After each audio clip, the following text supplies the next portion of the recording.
and welcome to the Kent Football Show, kindly sponsored by Kent Reliance. My name is Charlotte Richardson and I am your host for this episode. And what a show we have in store for you. So sit back, relax and enjoy. Coming up in the show, we test your understanding of the laws of the game. We answer your coaching questions in Coach's Corner.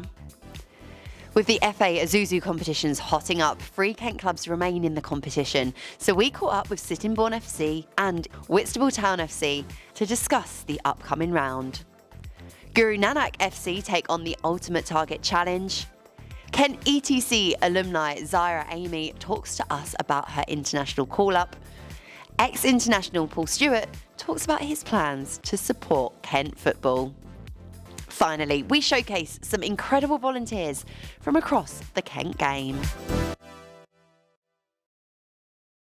Now, how well do you really know the laws of the game? It is time to put your knowledge to the test with our very own Alex Gordon, referee development assistant here at the Kent FA. Hi, my name is Alex Gordon. I'm the referee development assistant here at Kent FA. This month on the Kent Football Show, we're going to be showing you a clip where you're going to have to make a decision with your laws of the game knowledge.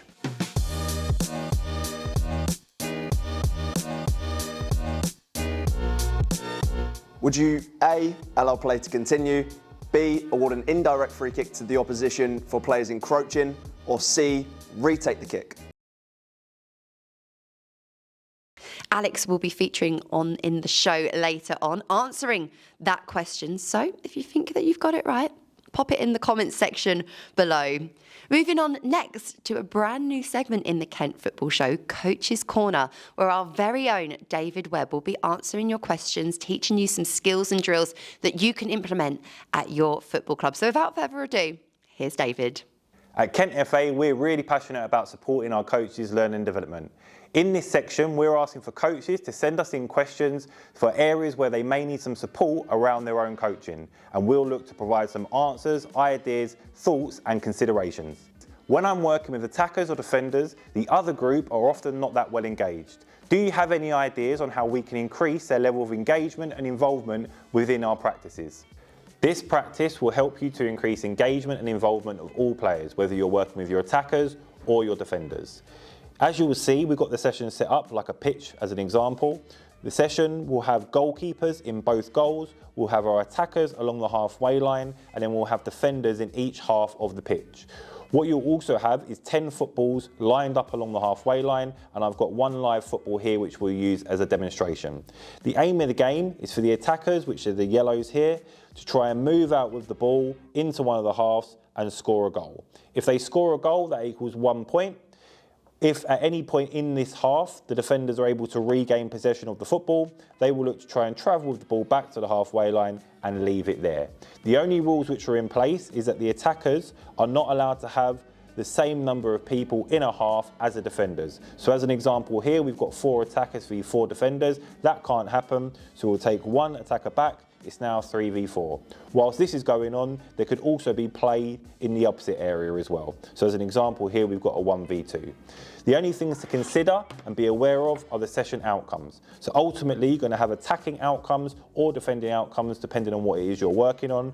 But key things to note is that this session will enhance your players' decision making and problem solving, which will ultimately increase their game knowledge and game understanding. I hope that this session has helped. Great work there, David. Thank you so much. Now, if you have any coaching questions that you would like to pose, or perhaps something you would like to see in our next instalment of Coach's Corner, then email david.webb@kentfa.com. Now, it's apt that I'm surrounded by so much silverware, considering how well a number of our clubs across the county are doing in national competitions so far this season. Sittingbourne FC have reached the quarterfinals of the FA Isuzu Trophy. Meanwhile, Whitstable Town and Erith and Belvedere have made it to the quarterfinals of the Vase as well. So we simply had to catch up with the teams to see how they're feeling ahead of their upcoming times and to reflect upon their incredible journeys so far. Today we're visiting 3 of our sides who have reached the quarter-finals of the FA Isuzu Trophy and FA Isuzu Vase. First we've got Sittingbourne, who have reached the quarter-final of the trophy. You've had a fantastic cup run so far. What has been the defining moment of the cup run to date? I think at Southend, in the fifth round, we took 1,000 supporters there. It was an amazing day. We took 2 big supporters, coaches, people, and the town. People from the town came that have never been to see us. It was just the whole. It was just the whole atmosphere of that. It was just fantastic. You've been punching above your weight, as you said, with the Southend fixture.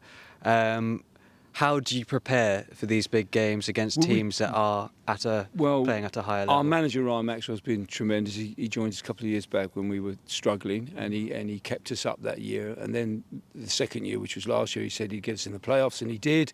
And this year he's promised us promotion, so either via the playoffs or winning it outright. The cup, he's an ex-pro himself. He prepares for all the games very professionally, but for the cup he does an extra bit. They kind of like train nearly every day, and it gets them to the mindset. We had a players coach that I went on with them down there, and we tried to replicate what Southend would do if they were coming to us, exactly that, or Aldershot as we got in the next one. And it's just being professional. Being a semi-professional level, you've got to kind of act at least a level above, and sometimes 2. Well, we're punching 3 levels above, so we've really got to take every option we can. So he prepares like he used to as a pro, so exactly that. And that's fantastic. And as you said, nobody from Step 4 has ever got to the final before. No. To get to the final and to even win it, what would that mean for you as a club and for your fans? You said you have a fantastic group of fans as well. Put the town on the map. We've always been one of the good traditional for 140 years. I've watched them in the 60s with my dad. I played a bit in the 70s. Helped rescue them about 13 years ago just because of that. I just think the town will come alive because we've always been there and been there, a good solid non-league club, always played at this kind of level, played in all the FA Cups since 1800 and something, It would just say, here we are. The population has doubled in recent years around here. We could go on, we could be one of the bigger non-league clubs in Kent, definitely. So. Well, thank you, and best of luck. I know you're doing well in the league, so best of luck in the league and in your quarter-final. It's on the 1st of March. But we'll be watching, and we wish you the best. Thank you very much for talking to us. Thank you. Thank you. We're now at Whitstable Town, ahead of their quarter-final in the FA Isuzu Vase, to talk to one of their coaches and their player manager. What has been your most defining moment of the cup journey so far? I think Walsham of the Willows, with 9 players out to get a result there was massive, and for the travelling fans as well. That we had about 150 of our fans that travelled up there that turned it into a home game. So I think that for me to have 9 players out and still get through that game against a very good, well-organised team was outstanding for me. What would you say is different when preparing for a big game like a semi-final in comparison to how the club and team normally goes about their training preparations? I think the preparations themselves are pretty similar. I mean, we're quite probably quite different to some in terms of the level of detail that we go into about all the games, our analysis on all the games in terms of who we're playing in the league. So we've paid the same level of respect to the teams in our division that we have done. So it's been fairly the norm, and I think that's something that we're seeing in terms of our league results as well as both in the cup competitions now, that it's starting to become the norm of what we do, and the players have bought into that. So I don't think there's really any different preparation. I think what is obviously in the back of everyone's mind is that you've got an opportunity to play at the National Stadium, and you can't hide that, and we haven't hidden that from the players from the start to obviously where we are now in the quarterfinals. Talking about potentially getting to the final, potentially winning the whole competition, what would that mean for the team, for Whitstable as a club, if you did win the cup? Obviously, it'd be a dream come true for everyone associated with a football club. We've had the backing from the start of the season. The fans have travelled in numbers, as I said before, and it'd be great for us to give something back to the football club and to the town. And for me, in terms of personally, it'll be a highlight of my career in terms of player, manager, coach. And I know it'll be the same for all the players that are involved. So it's exciting times. Everyone around the town is getting behind the boys, and we're really hopeful that we can give a good account of ourselves on the 1st of March and give ourselves an opportunity to get into the semi-final. We're here at Erith and Belvedere, who have also made it to the quarter-final of the FA Isuzu Vase. That's a fantastic accomplishment already. Best of luck in your quarter-final, and hopefully you can get even further. Great work, guys. Keep flying the Kent football flag for us, and we will be supporting you every step of the way. Next, we move on to our Ultimate Target Challenge. At the top of the leaderboard right now is Larkfield Ladies Under-12s, but can Guru Nanak FC Sunday Reserves beat them? Let's take a look and find out. Hi guys, we're here for another Ultimate Shooting Challenge. We're joined by Guru Nanak Sunday Reserves. They've got 10 shots to see how much they can score. Who's up first? Yeah, there we go. Steps up confidently. You got to start off well. I want to see something good. Oh, it's a two-pointer. It's a two-pointer. It's a two-pointer. After saying top bins. Yeah, you're all good. I don't know. We'll give you one for that.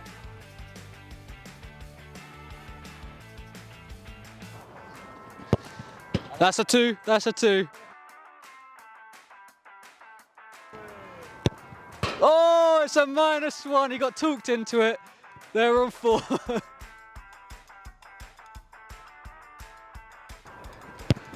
Oh, I'll give him a 2. Gotta go top corner. Oh, it's good. That's a -1, down to 5. Oh, I'll give you that. I'll give you that. That's up to 8.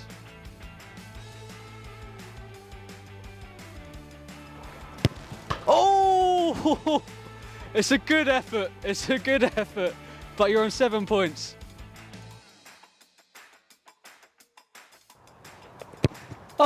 Oh dear, capitulation.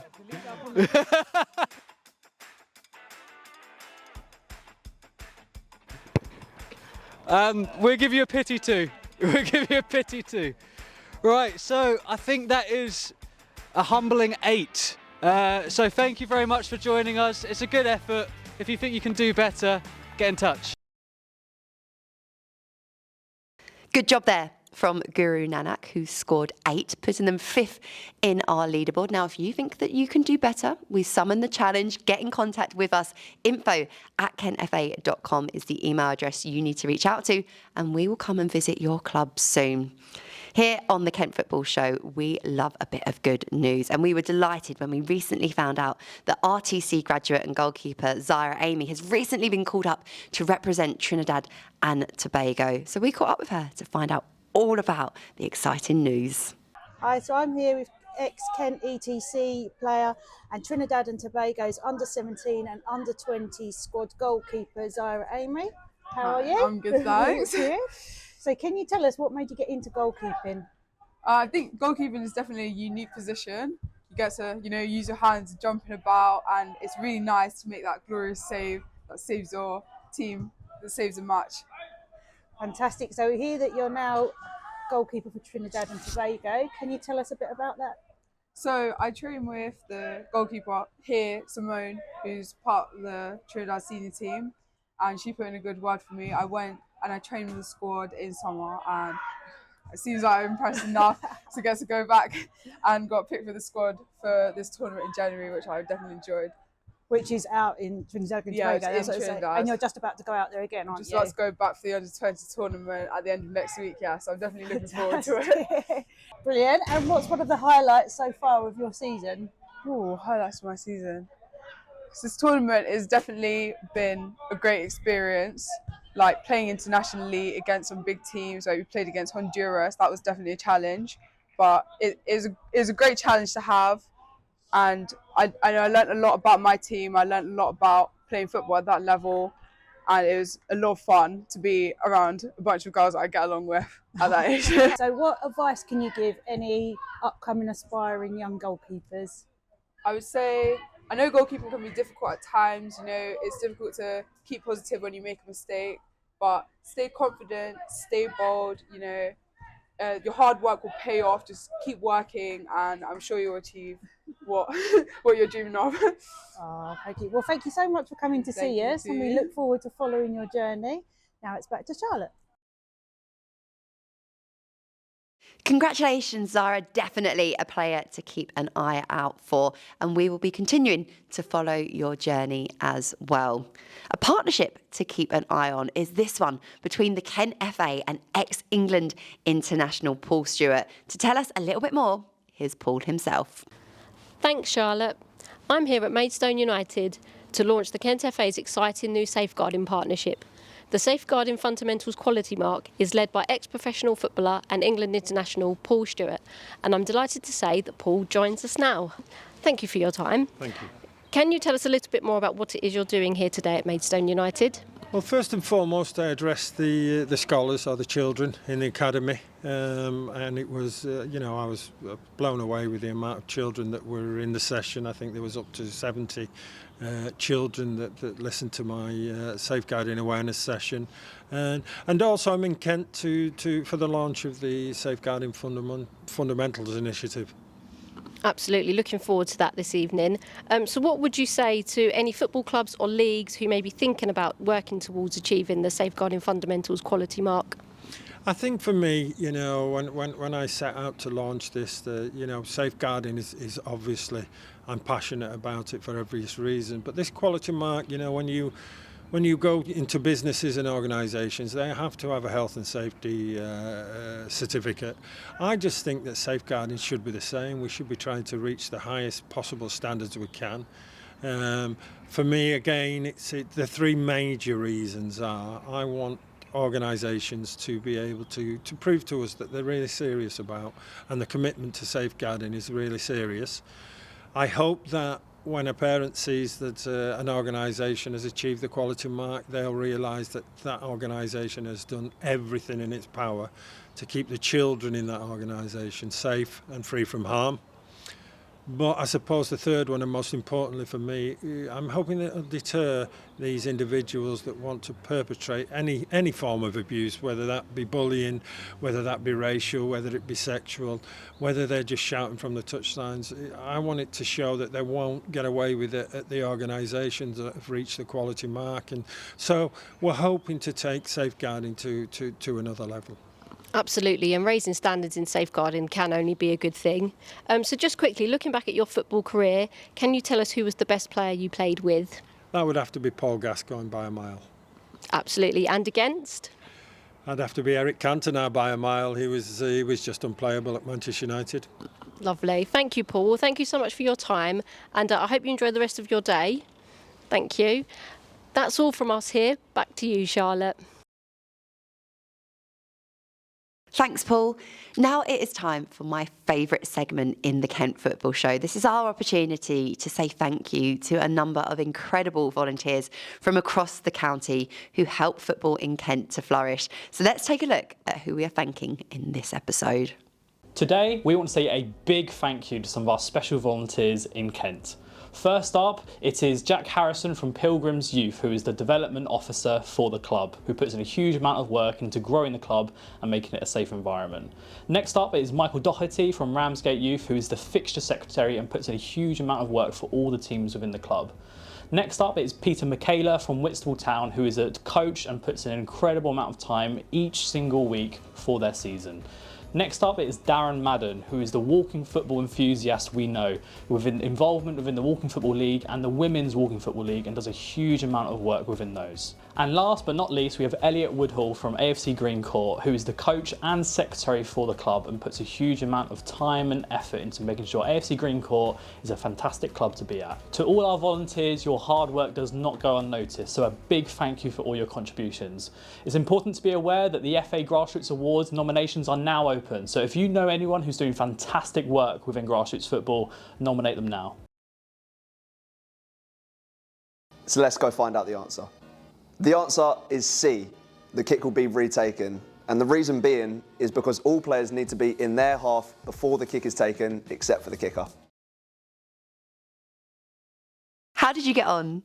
If you got the answer correct, then congratulations. If not, then head over to our website, www.kentfa.com, to brush up on your knowledge of the laws of the game. That is about all we've got time for on another jam-packed episode of the Kent Football Show. Quaker will be back for our next episode, where we will have even more challenges, club interviews and sharing stories from across the county that we hope you will enjoy.